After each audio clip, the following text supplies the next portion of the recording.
High বন্ধুরা, আজকে আমি এই ভিডিওতে দেখাবো এই ধরনের ফটো এডিটিং কিভাবে করে, তাও আবার পিক্সার অ্যাপসের সাহায্যে। বন্ধুরা, এই ধরনের ফটো বর্তমানে ইনস্টাগ্রামে ট্রেন্ডিংয়ে চলছে। আপনিও তাড়াতাড়ি বানানো শিখে নিন। বন্ধুরা, সর্বপ্রথম আমরা পিক্সার অ্যাপসটি ওপেন করে নিলাম। ওপেন করে নেওয়ার পর আমরা প্লাস আইকন এটার উপর টাচ করব। ঠিক আছে, এখান থেকে আমরা আমাদের ব্যাকগ্রাউন্ড কালারটাকে সিলেক্ট করব। ঠিক আছে, আমরা ট্রেন্ডিং ব্যাকগ্রাউন্ড, ঠিক আছে, এখান থেকে আমরা ব্যাকগ্রাউন্ড সিলেক্ট করব ব্লু কালার। ঠিক আছে, আমরা ব্লু কালারটা সিলেক্ট করে নিলাম। আমাদের সাইজ মতো আমরা ক্রপ করে নেব। ঠিক আছে, আমরা এখান থেকে পোস্ট, ঠিক আছে, পোস্ট করে নিলাম। আমরা পোস্টে যাব, পোস্ট, ঠিক আছে, অ্যাড ফটোতে গিয়ে আমরা ছবি সিলেক্ট করবো। অ্যাড ফটোতে গিয়ে আমিও ছবি সিলেক্ট করে নিলাম। ঠিক আছে, এই যে দেখছেন আমি ছবিটি সিলেক্ট করে নিলাম। পরবর্তীতে আমরা এটাকে ব্যাকগ্রাউন্ড রিমুভ, ঠিক আছে, রিমুভ ব্যাকগ্রাউন্ড, এটাকে আমরা রিমুভ ব্যাকগ্রাউন্ড করে নিলাম। পরবর্তীতে আমরা এটাকে সঠিকভাবে পাতিয়ে নেব।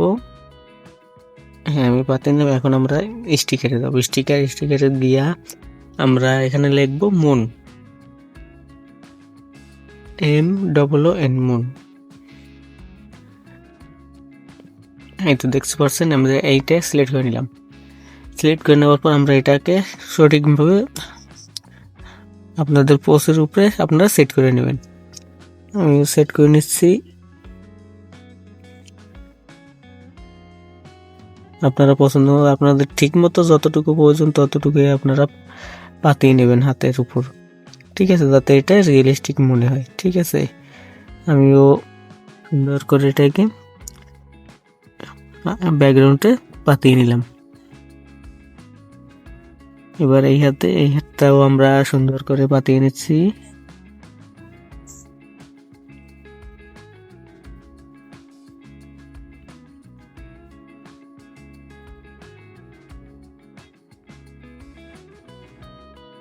অপাসিটি, ঠিক আছে, এটাকে আমরা এখন ফুল করে দেব।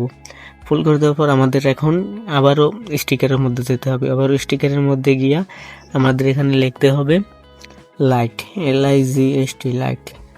ঠিক আছে, আমরা লাইট লিখে নিলাম। লাইট লেখার পর এখান থেকে আমরা, হ্যাঁ, এই যে দেখছেন লাইট, এটাকে সিলেক্ট করে নিলাম। আমরা সর্বপ্রথম ব্লেন্ড, ঠিক আছে, এখান থেকে মাল্টিপল, ঠিক আছে, স্কিন, আমরা স্কিনটাকে সিলেক্ট করে নিলাম। স্কিনটাকে সিলেক্ট করে নিলে দেখবেন যে মানে মুনটার সাথে আপনাদের লাইটটা সম্পূর্ণভাবে মিশে গেছে। ঠিক আছে, আমরা যতটুকুভাবে পাতিয়ে নিলাম।